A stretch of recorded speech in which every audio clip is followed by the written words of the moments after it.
വിദേശകാര്യമന്ത്രി എസ് ജയശങ്കർ നാളെ ബംഗ്ലാദേശ് സന്ദർശിക്കും.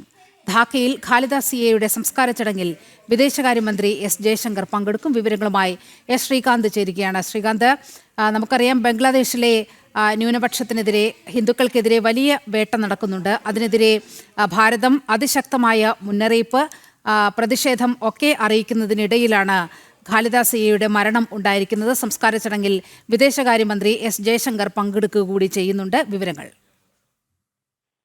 നാളെ കേന്ദ്ര വിദേശകാര്യമന്ത്രി എസ് ജയശങ്കർ ബംഗ്ലാദേശ് സന്ദർശിക്കും എന്നുള്ള കാര്യം ഉറപ്പായിട്ടുണ്ട് നീലിമ. അതായത് ഖാലിദ സിയയുടെ സംസ്കാര ചടങ്ങുകളിൽ പങ്കെടുക്കുന്നതിന് വേണ്ടിയാണ് വിദേശകാര്യമന്ത്രി ബംഗ്ലാദേശിലേക്ക് പോകുന്നത്. നിലവിൽ ബംഗ്ലാദേശിലെ സ്ഥിതി അത്യന്തം വളരെ ആശങ്ക നിറഞ്ഞ സാഹചര്യത്തിലൂടെയാണ് പോകുന്നത്. ഹിന്ദു വിഭാഗങ്ങൾക്കെതിരെ അവിടെ ശക്തമായ രീതിയിൽ ആക്രമണം ഇപ്പോഴും നടന്നുകൊണ്ടിരിക്കുകയാണ്. പക്ഷേ നിലവിൽ അവിടുത്തെ ഈ ഖാലിദ സിയ വിഭാഗവുമായി ഒരു പക്ഷേ അടുക്കാനുള്ള ഒരു ശ്രമം കൂടി ഇങ്ങനെ ഒരു നീക്കത്തിന്റെ ഭാഗമായി വേണം കാണാൻ. ഫെബ്രുവരിയിൽ തെരഞ്ഞെടുപ്പ് വരാൻ പോവുകയാണ്. ഒരു പക്ഷത്ത് നിൽക്കുന്നത് ജമാഅത്തെ ഇസ്ലാമിയുടെ നേതൃത്വത്തിലുള്ള തീവ്ര ഇസ്ലാമിസ്റ്റുകളാണ്. അത് പാക് പക്ഷപാതികളാണ് അവർ. പക്ഷേ ഒരു വിഭാഗത്ത് അല്ലാതെയുള്ള ബംഗ്ലാദേശുമായി ബന്ധപ്പെട്ട ഈ ഖാലിദ സിയയുടെ പാർട്ടി അടക്കമുള്ളവർ നിൽക്കുന്നു.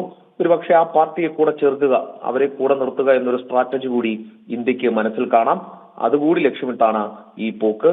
എന്തായാലും നാളെ അവിടെ എത്തും, ഇന്ത്യയുടെ അന്തിമോപചാരം അർപ്പിക്കും.